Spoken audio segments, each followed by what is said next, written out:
아빠가 읽어주는 매일 큐티 말씀. 오늘은 생명의 삶 2월호입니다. 벌써 1월이 다 지나갔네요. 자, 생명의 삶 2월호 사무엘상 6장부터 7장까지의 내용입니다.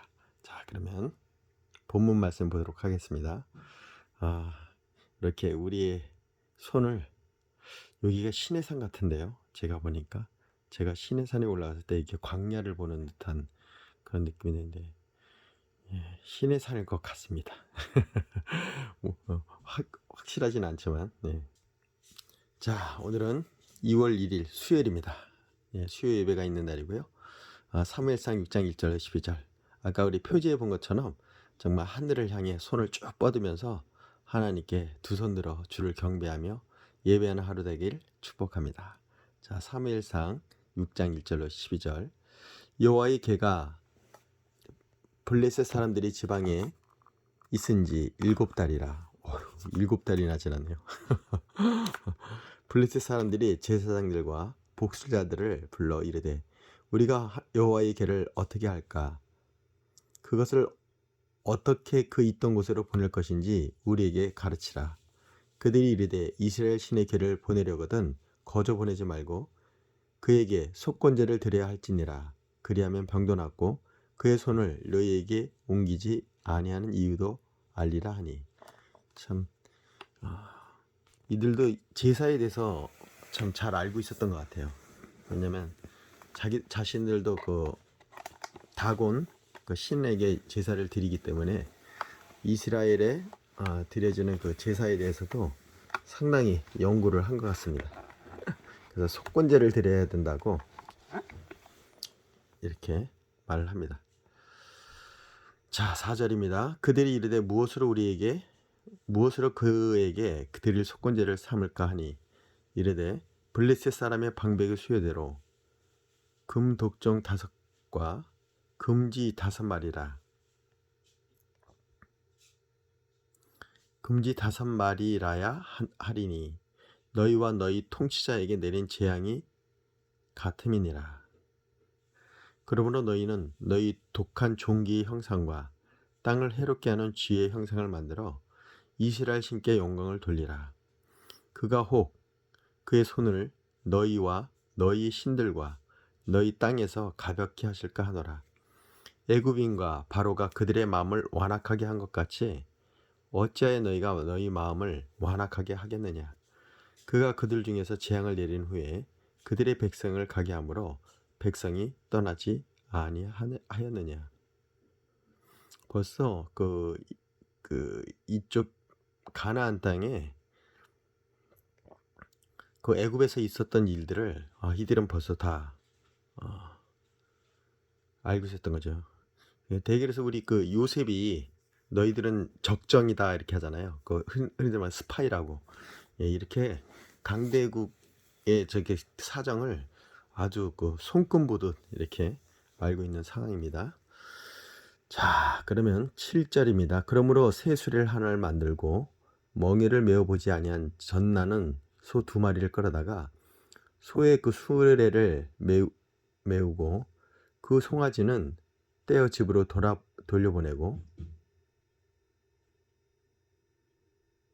여호와의 궤를 가져다가 수레에 싣고 속건제로 드릴 금으로 만든 물건들은 상자에 담아 궤 곁에 두고 그것을 보내어 가게 하고, 보고 있다가 만일 궤가 그 본 지역으로 올라가서 베스메스로 가면 이 큰 재앙은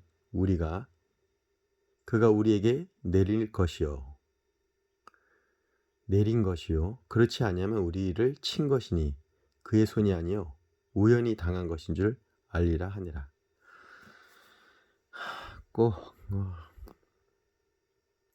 미디안이 저를 전쟁에 쓰시려면 이 양털을 광야에다 놓고 하루는 이 양털에 수분이 가득하게 해달라 하고 광야는 메마르게 하고요. 반대로 또 한 번은 양털은 뽀송뽀송하게 하고 광야에 그 이슬이 내리게 해달라고 이렇게 얘기한 것 같은 인간의 어떤 뭔가 하나님에 대한 그러니까 시험이라고 해야 될까요? 예. 하나님 마음이죠. 하나님 다 보고 계신다고 봅니다. 하나님 그 관점에서 보면 참 인간이 너무 아둔하고 우매하다는 생각이 듭니다. 자, 10절입니다.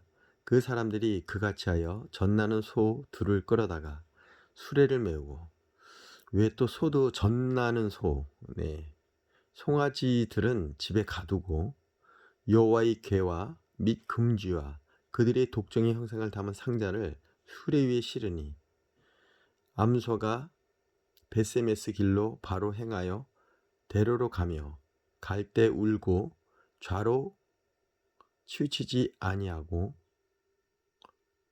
좌우로 치우치지 아니하였고 블레셋 방백들은 베세메스 경계선까지 따라가니라. 아무튼 이게 영적인 부분은요, 인간이 생각할 수 없는 그 또 다른 왜냐면 여기 지금 온 사람들이 다 블레셋 사람들의 그 제사장들, 복술자들, 좀 뭐가 이게 영적인 세계를 다루는 신들의 영역을 다루는 사람들이 들이기 때문에 이런 유사한, 예. 아시지만 아프리카에도 지금 아직도 피해 제사를 드리지 않습니까? 이게 하나님이 온 세계를 통치한다는 것이 그들이 무엇을 알기 때문에 짐승을 잡아다가 저걸 드리나요? 예. 그러나 신적 대상이 다를 뿐이지, 유일하신 하나님이 지금 제사를 지내는 방법들이 아프리카 오지에서도 그 일을 하고 있습니다. 그런 거 보면은 참 놀랍다는 생각이 듭니다. 자, 오늘 말씀의 요약입니다. 좀 어려울 것 같은데요. 한번 풀어 준 부분들을, 왜 또 금독정과 금지 다섯, 그 내용은 설명해서 대충 알긴 하는데 왜 또 금독정과 금지 다섯을 이를 생각에 저걸 했는지, 블레셋 사람들이 속건 예물로 금독종 다섯과 금지 다섯을 수레에 싣고 언약궤를 돌려보내려고 합니다. 이때 새 수레를 만들어 멍에를 메어보지 않은 젖나는 소 2마리로 끌게 합니다. 대개 하나님께 바쳐지는 저기는 숫소거든요. 숫소. 소들이 치우치지 않고 벳세메스로 곧장 가니 블레셋 사람들은 큰 재앙이 하나님의 손에서 나왔음을 알게 됩니다. 가끔 우리 월드컵 때 문어 있지 않습니까? 문어 승리를 점치는 이들은 이제 메세베스로 곧장 갔기 때문에 누구의 이끌림 받는 게 아니잖아요, 소들이요. 그래서 그들이 이제 정해놓고 하나님의 손에 왔음을, 이제 그 재앙이 원인을 알아야 되니까요. 맞습니다. 우리 죄악의 원인을 우리가 한번 깊이 자신을 돌아보는 시간을 갖는 시간도 좋을 것 같습니다. 그 원인을 알아야 그 해결점이 있지 않겠습니까? 과연 이 원인대로 이들이 해결이 됐는지 한번 또 계속 말씀을 진행해 보면 알겠죠. 자, 우리 생명의 삶 저자의 깊은 묵상을 보도록 하겠습니다. 깊다고까지 하겠습니다만은 나름 이제 우리 처음 말씀을 보시는 분들에게는 이 정도 말씀만 들어도 상당히 많은 도움이 되죠. 예. 그러나 여기에 고정되지 마시고 항상 하나님께서, 성령님께서 말씀으로 깨닫게 해주시는 부분들이 있습니다. 그 부분을 여기로 이렇게 간과하지 마시고 좀 더 말씀을 깊게, 이 얘기를 통해서 나에게 무엇을 주시는지, 뭘 깨닫게 하신지. 한 가지입니다. 성경은 예수 그리스도를 알라는 거죠. 구약은 특별히 예수 그리스도의 그 계시를 나타내신 거기 때문에 이걸 통해서 예수 그리스도가 드러나 보이면 되는 것입니다. 자, 6장 1절로 6절 언약궤와 속건제. 또 이들이 원래 법궤를 열어보면은 그 안에 아론의 쌍난 지팡이와 만나와 그리고 좀 십계명 돌판이 들어있는 거를 봤을지는 저도 모르겠어요. 열어봤을지도 모르겠는데 아무튼 또 잘 알 것 같아요. 그 안에 뭐가 있는지도. 왜냐면 정탐꾼들이 많고 그 법궤에 뭐가 있는지도 다 알고 있을 겁니다. 그 내용까지도 다 알고 있어요. 아까 애굽의 그 사건들을 다 이들이 이렇게 나타냈던 것처럼 자, 한번 우리 생명의 삶 편집자의 말씀 묵상을 보도록 하겠습니다. 블레셋이 이스라엘을 이겼지만 하나님은 이길 수 없습니다. 언약궤가 머무는 7개월 동안 하나님의 손이 재앙으로 치시는 것을 경험하자 블레셋 사람들은 하나님을 두려워합니다. 그래서 언약궤를 돌려보내기 위해 블레셋 신전의 제사장들과 점치는 이들에게 자문을 구합니다. 그들은 언약궤를 볼 때 속건제를 드려야 모든 재앙이 사라지리라고 말해줍니다. 속건제는 하나님의 성물에 손실을 입힐 경우 그 값의 5분의 1을 더해 배상하며 드리는 제사입니다. 이렇게 구분되어 있죠. 레위기 5장 15절로 19절. 성경엔 한 8가지 정도 되는 제사 방법이 있습니다. 저번에 한번 제가 보여드린 것 같은데요. 제가 다음에 한번 제가 또 그때 이게 따로 스크랩 해놓은 거를 한번 다시 보면서 우리 구약의 그 제사가 어떻게 이루어졌는지를 한번 보도록 하겠습니다. 그 중에 이 속건제는 레위기 5장 15절로 19절에 나와 있는 거고요. 블레셋이 언약궤를, 그러니까 이 법전 제사 지내는 법 아닙니까? 그러니까 여기 제사장이라든가 아까 이런 관련된 사람들은 타국의 어떤 제사법을 많이 연구를 했을 것 같아요. 자, 블레셋이 언약궤를 자신들 땅에 가져와 하나님의 거룩함을 훼손했기에 그들이 아예 하나님 이방인들이 훼손했음을 이를 배상하면 혹 하나님의 마음을 돌리시지 않을까 생각하는 것입니다. 블레셋 사람들은 하나님을 섬기지 않지만 두려웠기에 하나님 마음을 돌리려고 했습니다. 왜냐하면 다곤신 앞에서 다곤신이 하나님 신상이다 이렇게 절하는 걸 보고 얼마나 황당했겠습니까? 자기가 분명히 승리해서 갖고 와서 전리품으로 갖고 와서 이게 무릎 꿇게 했던 건데 이들도 그걸 아는 거죠. 블레셋 사람들이 언약궤를 이스라엘로 돌려보내려고 하는 이유는 무엇인가요? 하나님의 힘과 능력을 경험할 때 어떤 태도를 취해야 마땅한가요? 이건 이방인들이 하나님께 취한 태도고요. 우리는 하나님의 자녀로서의 취함의 태도는 또 달라야 되지 않겠습니까? 예, 한번 그걸 또 깊이 묵상하고 생각해보는 시간이 됐으면 좋겠습니다. 자, 6장 7절로 12절 하나님의 권능을 확인함. 블레셋 사람들의 마음은 이중적입니다. 그들은 하나님의 권능을 인정하려는 마음과 함께 하나님을 거부하려는 마음도 있습니다. 그래서 끝까지 하나님의 권능을 시험합니다. 그러니까 이들은 하나님을 사랑의 존재가 아니라 어쩜 뭔가 권능, 무서움, 두려움 둘 중에 하나를 이렇게 보는 것 같아요. 우리는 하나님을 아버지라고 부르지 않습니까? 예. 가끔 아버지가 또 무섭게 우리를 이렇게 혼내실 때도 있지만 기본적으로 내 자식이기 때문에, 자녀이기 때문에 하나님은 우리를 사랑하시고 또 우리가 좋은 길, 올바른 길로 가기를 원하시는 거니까요. 벌써 그 시점 자체가 마음 상태가 다르죠. 그래서 끝까지 하나님의 권능을 시험합니다. 그들은 젖나는 암소 2마리에게 새 수레를 메우고 언약궤를 싣습니다. 암소들이 벳세메스로 가면 재앙을 하나님 내리신 걸로, 다른 길로 가면 우연으로 여기겠다고 합니다. 만약에 다른 길로 갔으면 어떻게 했겠어요? 그걸 우연이라고 생각했을까요, 정말? 그들은 확실한 징표를 얻기 위해 송아지들을 우리에 가두고 암소의 본능을 자극합니다.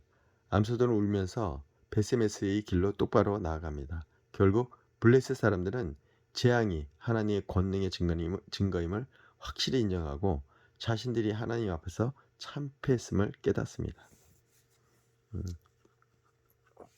블레셋 사람은 어떤 방법으로 하나님의 권능을 시험했나요?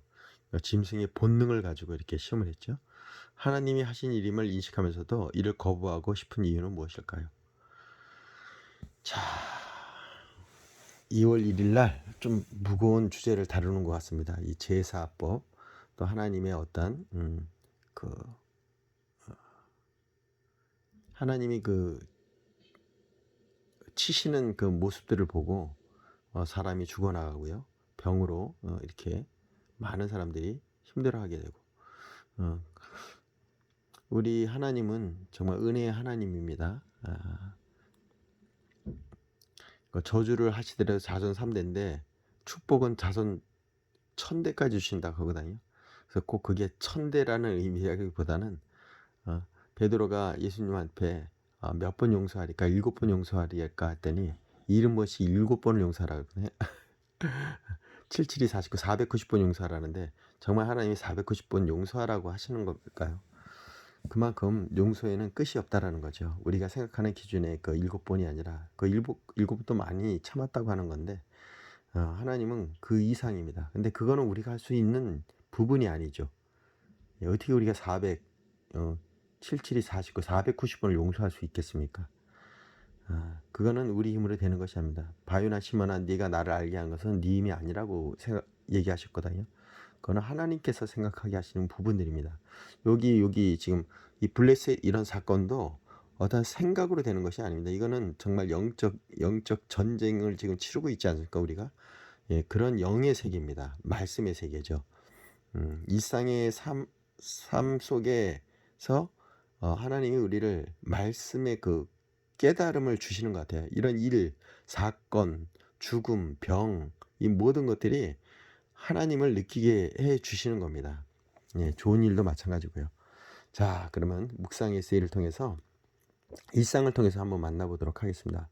유진소 기도의 사람이라는 책에서 따온 글입니다. 하나님의 살아계심을 경험하는 삶.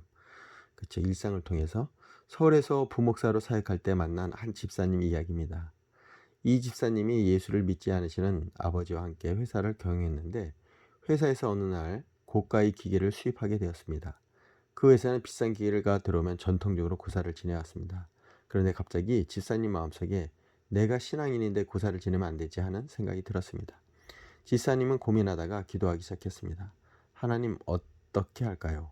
내일 아침에 출근해서 저희 아버지가 회사 이야기를 먼저 꺼내지 않고 손자들의 안부를 물으면 고사를 지내지 말라는 하나님의 뜻으로 알겠습니다. 아까 블레셋 그런 일과 똑같네요. 성경에는 이런 게 참 많아요. 하나님을 시험하는 좋은 의미에서는 어떻게 보면 이것도 참 믿음이 없다고 보면 될 것 같아요. 하나님을 시험한다는 것은 하나님이 정말 긍휼을 베풀어 주시니까 감사한 부분들이지 하나님을 신뢰한다면 이런 부분들이 필요가 없죠. 예, 다음날 집사님은 출근 후 아버지를 찾아가 인사를 드렸습니다. 그런데 생전 안 그러시던 분이 그날따라 갑자기 손자의 이름을 말하며 잘 지내느냐고 물으셨습니다. 그 기도원이 아까 제가 말한 대로 양털을 광야에 갖다 놓고 그 시험하는 그 일과 같은 일을 이분이 지금 펼치고 계시네요. 저도 그런 부분들이 없지 않아 있었지만 집사님은 이를 하나님의 응답을 알고 아이들의 안부를 전한 후 고사에 관한 생각을 나누었습니다. 대학 끝에 이번 고사에는 불참해도 좋으며 다음 해부터는 고사를 지내지 말자는 결론까지 이르게 되었습니다. 그래도 감사한 결론이 되는데요. 기도하면서 하나님께 확실한 증거를 구하십시오. 그렇다고 점을 치듯 주술적으로 구해서는 안 됩니다. 이것을 좀 우려를 했죠.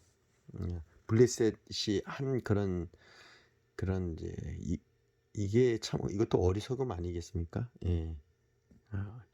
무지한 소에게 그걸 맡긴다는 것. 이러면 이렇고 이거면 아니고.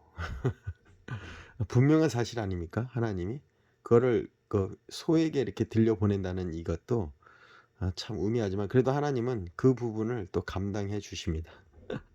예, 이 부분도 마찬가지고요. 예. 기도하면서 하나님께 확실한 증거를 구하십시오. 그렇다고 점치듯 주술적으로 구해서는 안 됩니다. 살아계신 하나님의 역사임을 분명히 알 수 있도록 강구하십시오. 역동적인 신앙생활을 소망하는 간절함으로 하나님의 뜻을 구하며 기도할 때 하나님의 살아계심을 경험하게 될 것입니다. 오늘 또 제가 또 말이 많았네요. 네, 오늘 한절 묵상입니다. 사무엘 6장 5절입니다. 하나님께서 합당한 방법으로 영광을 돌려야 합니다. 블레셋 사람들은 독점과 죄의 형상을 만들어 이스라엘의 신께 속건제로 영광을 돌리려 했습니다. 블레셋에 재앙을 내리신 하나님의 마음을 감동시켜 재앙을 멈추게 하시려는 의도가 있었던 것입니다. 하나님은 그분에게 예배하는 우리 중심이 진실하기를 원하십니다. 자, 시편 51편 6절. 한번 이걸 읽어 보십시오. 특정한 목적을 이루려는 의도로 하나님께 예물을 드리는 것은 경계해야 합니다. 정말 하나님께 24시간 찬양의 제사를 드렸던 다윗의 그 진실한 마음을 보시면 될 것 같습니다. 이게 시편 51편 6절에 보면 그 마음이 드러날 것 같습니다. 예, 중요한 것은 저 중심의 신실함입니다. 자, 오늘의 명언입니다. 죄는 항상 누군가를 속인다. 급기야는 하나님을 속이고자 한다. 제임스 패커입니다. 죄는 항상 누군가를 속인다. 급기야는 하나님을 속이고자 한다. 제임스 패커. 자, 오늘 기도로 2월의 첫날 하루를 이렇게 하나님께 올려드리도록 하겠습니다. 특별히 2월 첫날이라서 그런지 제가 다른 때 큐티보다 좀 더 많은 말을 하게 되었네요. 하나님, 교만함으로 하나님의 능력을 의심하고 시험했던 제 모습을 회개합니다. 매일 하나님의 말씀을 깨닫게 하셔서 겸손히 하나님을 경외하며 살게 하소서. 완고한 보성을 거스리는 것이 어려울지라도 성령의 이끄심에 저를 내어 맡기며 순종의 길을 가게 하소서. 할렐루야. 사랑해 주님 감사합니다. 오늘 2월 첫째 날, 오늘 수요일 하나님께 예배드리는 복된 날입니다. 하나님, 우리 삶이 예배가 되게 해 주옵소서. 내가 하나님의 거룩한 성전인 것 같이 이 시간 하나님의 성령의 전에 하나님의 법궤, 언약궤처럼 나의 삶의 말씀이 또 만나가 또 아론의 쌍난 지팡이가 나의 하나님의 이 성령의 전에 각인시켜 주시옵소서. 일상을 통해서 하나님의 놀라우신 기적과 이적, 하나님의 말씀이 살아 숨쉬며 내 입에서 생수와 같은 강이 흘러넘치는 복된 날이 되길 시간 간구합니다. 특별히 우리 사랑하는 아들, 딸들, 다음 세대를 위한 기도를 통해서 우리 사랑하는 자녀들이 이 정말 우상이 팽배한 이 삶 속에서 오직 주 예수 그리스도, 오직 하나님만이 나의 진정한 유일하신 신이심을 깨닫게 하여 주시옵소서. 나사렛 예수 이름으로 명하노니 모든 우상은 이 시간 떠나갈지어다. 깨끗하게 치유될지어다. 예수의 보혈로 씻겨 주시옵소서. 예수님의 이름으로 기도했습니다.